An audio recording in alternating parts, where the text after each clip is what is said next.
રાધે રાધે, જય સિયારામ. આપણે લક્ષ્મણ દાસ બાબાજીનું ચરિત્ર ચાલે છે. હા લક્ષ્મણ દાસ બાબાના ચરિત્રમાં આપણે આગળ વધીએ તો અહંકાર બાબાને સ્પર્શ પણ કરતો નહોતો. હા અહંકાર શું છે એ લક્ષ્મણ દાસ બાબાને ખબર જ નહોતી. હા અહંકારને ઈ ઓળખતા નહોતા અને ખૂબ જ દીન ભાવથી રહેતા હતા. ભક્તએ હંમેશા દીન ભાવથી રહેવું જોઈએ, ક્યારેય કોઈ પણ પ્રકારનો અહંકાર ન કરવો જોઈએ. હા દીનતા ઈ જ ભક્તનું આભૂષણ છે, એમ કહીએ તો પણ ખોટું નથી. બિલકુલ. એટલે ભક્તોએ દીન ભાવે રહેવું જોઈએ. પણ અહંકાર નહોતો બાબાની અંદર, છતાં પણ બાબા એટલા ગંભીર રહેતા કે મોટા મોટા રાજાઓ અને શેઠ સાહુકારો પણ સાહસ ન કરી શકતા કે એના સંબંધિત કોઈ વાત કરી શકે.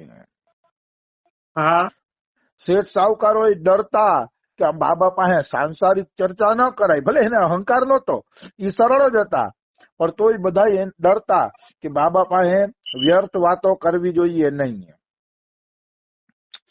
એવામાં એક વખત શું થયું, મધ્યપ્રદેશમાં ઝાબુઆ કરીને સ્ટેટ છે, ઝાબુઆ સ્ટેટ.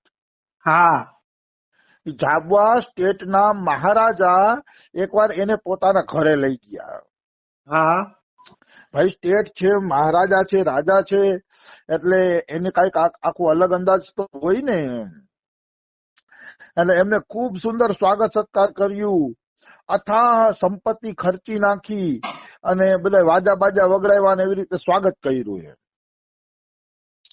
અને પછી લક્ષ્મણદાસ બાબાને કીધું કે લક્ષ્મણદાસ બાબાજી, મારી પાસે અથાહ સંપત્તિ છે, કે મારી પાસે એટલી સંપત્તિ છે કે એનો કોઈ પાર પામી ન શકે એટલી સંપત્તિ છે. તો તમે મારા ઘરે મારા ગામના મંદિરની સેવા કરવામાં રહી જાવી, કે હું તમને કેટલી બધી સંપત્તિ આપીશ.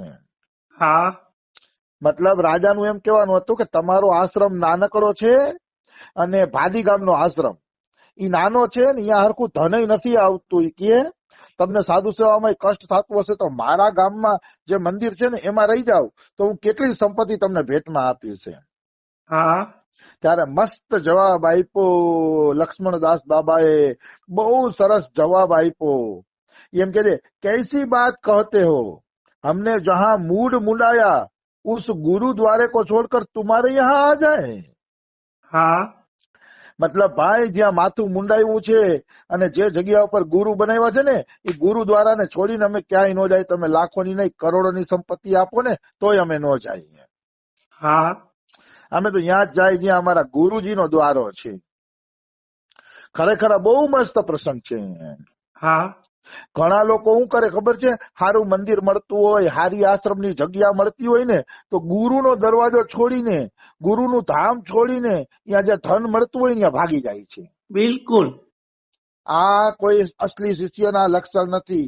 અસલી શિષ્ય તો ગુરુનો દરવાજો મરે ત્યાં સુધી ન છોડે.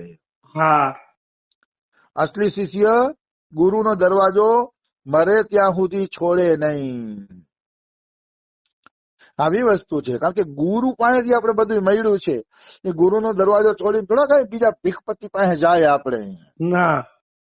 ગુરુ નિષ્ઠા એને કહેવાય છે કે એને ગુરુદ્વારો ક્યારેય છોડવો ગમે નહીં. બિલકુલ. આવી વસ્તુ છે. એટલે આ બધું છે ને કોઈ જોતું નથી અત્યારે. હા પૈસા મળ્યા નથી કે કોઈ લાખો રૂપિયાની કથા બેહાડી નથી, ભાગવત કથાકારો ઉપડા બધા ભરડ કરતા વયા જાય જ્યાં જવાનું હોય ત્યાં. બિલકુલ. કઈ એટલે કઈ વિચારે નહીં. અને માણસો હવે છે ને ખોટું બોલીને જનતાને ભ્રમિત એવા કરે છે. અમારે અહીંયા રાસલીલા હાલે છે. રાસલીલા વાળા એમ કેતા હતા, ઓહો અમને તો પ્રયાગમાં જરાય ગમતું નહોતું, કે ઓહો પ્રયાગમાં તો મન નહોતું લાગતું. આપણા બરસાના જેવું થાય, બરસાનામાં રાસલીલા કરે એટલે બરસાના વખાણ કરે. હા હમણાં જ આ રાસલીલા વાળાને કોઈ એમ કે 3 લાખ રૂપિયા આપશી, અહીંયા અમારા ઘરે સુરત અહીંયા કરી જાવ તમે મંડળી, એટલે હમણાં ભાગે. બિલકુલ. કારણ કે આ બધી ખાલી કહેવાની વાતો છે, પબ્લિક ને ઠગવાની વાતો છે. બરસાનાના વખાણ કરે એટલે પબ્લિક એમ થાય જો તો બરસાનામાં કેવો ભાવ છે, પણ જે સાચો માણસ હશે ને, જે તત્વદર્શી મહાપુરુષનો સંગ કર્યો છે ને, એ નહીં છેતરાય. હા એને ખબર પડી જશે કે આની ઉપરની જ વાતો છે ખાલી. બિલકુલ. તમને પ્રયાગમાં ગમતું જ નહોતું તો પ્રયાગ શું કામ ગયા કે રાસલીલાના પૈસા મળતા હતા અને રાસલીલા પૂરી થઈ એટલે બાનું દઈ દીધું કે હવે અમને ગમતું નહોતું એટલે ભાગી આવ્યા. હા અરે અત્યારે આ બધા કથાકારો આ બધા એવા ઠગે છે ને પબ્લિક ને ભાવુક કરીને કે ના પૂછો. આના બધા છેતરપિંડી કહેવાય. અરે અમારા સુખરામ બાબાના ગુરુ છે ને, એ એક વખત રોતા હતા સવારના પોરમાં. 5 વાગ્યામાં રડતા હતા. તો શિષ્યોએ પૂછ્યું, કેમ ગુરુજી તમે રડો છો, શું તકલીફ છે, કઈ દુઃખ છે તમને? તો કે હું ધામની બહાર વયો ગયો કે પછી તો રડવાનું જ આવે ને કે. વાહ. તો શિષ્યો કે ગુરુજી તમે ધામની બહાર ગયા જ નથી, તમે તો અહીંયા જ રહ્યો છો કે વૃંદાવનમાં, ધામની બહાર ગયા નથી કેમ રડો છો? તો કે આજ હું સપનામાં ધામની બહાર ગયો. સપનામાં ધામની બારે ગયા હોય ને, એના હૃદય ચીરાઈ જતા હોય ને, એને કહેવાય ધામ નિષ્ઠા. આ તો વાતું કરે, બરસાના વગર ગમતું નથી, પછી આટા બધે દેતા હોય. હા રાસલીલા વાળાના કથાકારો ના તેને ભલે ગમે એટલી ધામમયમાં ગાય, પણ એની ધામ નિષ્ઠા બિલકુલ નથી હોતી. પૈસા માટે બધી જગ્યાએ આટા દેતા હોય છે. સુખરામ બાબાના ગુરુને એને ધામ નિષ્ઠા કહેવાય કે આટલા વર્ષો થઈ ગયા તો ધામની બહાર ન ગયા, અને મનથી પણ ધામની બહાર ગયા હતા તો એને રડવાનું આવતું હતું. એના કરતા મારી જેમ કહી દો ને ભાઈ અમારી ધામ નિષ્ઠા નથી, અમને તો ભક્તો બોલાવે તો સત્સંગ કરવા ધામની બારે વયા જાય, ખોટું કામ બોલો છો?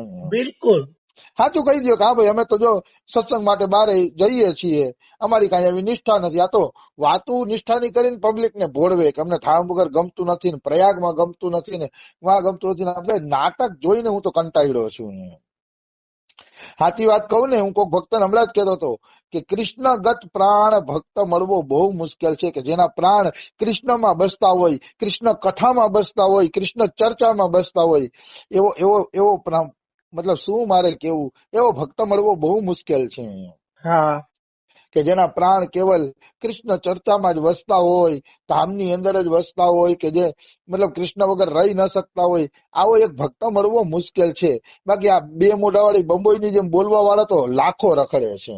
બિલકુલ. હાલાકી આવા કડક શબ્દ ન બોલવા જોઈએ, પણ હવે અમે ગમે એમ તો રમેશ બાબાનું દૂધ પીને મોટા થયા છીએ એટલે સત્ય તો નીકળી જ જાય મોઢામાંથી, ભલે અમે નથી પહોંચ્યા એટલે, પણ સત્ય તો ઈ જ છે કે જે અમે મહાપુરુષો પાસે સાંભળ્યું છે.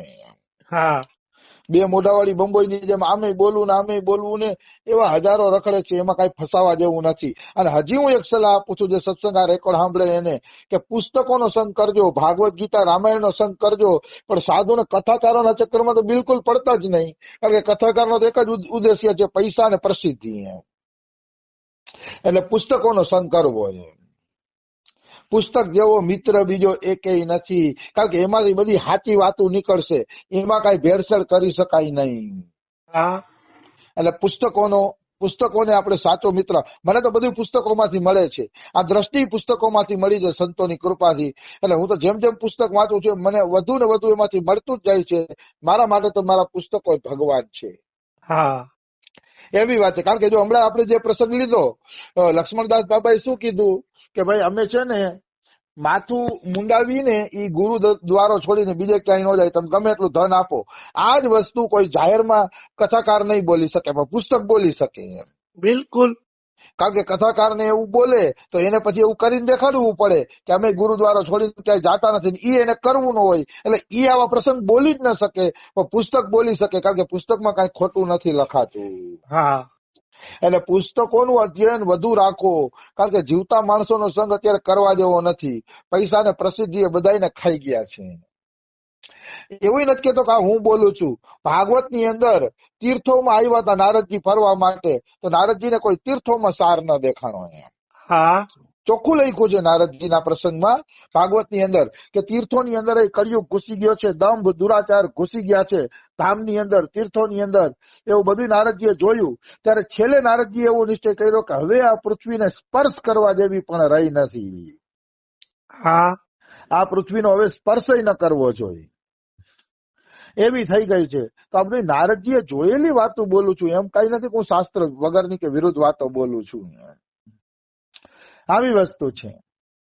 તો વાત એવી છે કે આમને ના પાડી દીધી કે હું તો મારો ગુરુદ્વારો છોડીને ક્યાંય જાતો નથી. હવે આવે છે કે સતીદાન સિંહ કરીને એક લક્ષ્મણદાસ બાબાના શિષ્ય હતા, સતીદાન સિંહ. હા એ સતીદાન સિંહ છે ને, એને એક રાજા ગોદ લેવાના હતા કે આ સતીદાન સિંહ ને ગોદ લઈ લઈ, મારે છોકરા નથી. હા તો બીજા લોકોએ સલાહ આપી કે સતીદાન સિંહ ને ગોદ નથી લેવાય, કે આપણે છે ને કે ફલાણા છોકરાને ગોદ લઈ લઈએ. હા મતલબ ફલાણો જે બીજો છોકરો છે ને એને આપણે ગોદ લઈ લઈએ કે. તો સતીદાન સિંહ ને ગોદ ન લીધા અને ફલાણો બીજો છોકરો હતો ને એને ગોદ લઈ લીધા. તો લક્ષ્મણદાસ બાબા એવું કીધું કે તું ચિંતા ના કરતો સતીદાન, યાનો લીચાણાનો રાજા તો તું જ બની શીખી. વાહ તો સતીદાન કે મને તો ગોદ લીધો નથી તો હું શું રાજા બનું? તો એ ચિંતા તું નો કર ને કે. પછી સતીદાન સિંહ રામાયણનો પાઠ કરવા માંડ્યા. હા રામાયણનો પાઠ કરવા માંડ્યા ને સતીદાન સિંહ, એટલે પછી એ પાઠના પરિણામે, રામાયણના પાઠના પરિણામે હનુમાનજીએ સાક્ષાત દર્શન દીધા એને. હા સાક્ષાત હનુમાનજી દર્શન આપે છે અને એના માથાની રેખાઓ ભૂસી અને નવી રેખાઓ ચિતરી જાય છે હનુમાનજી.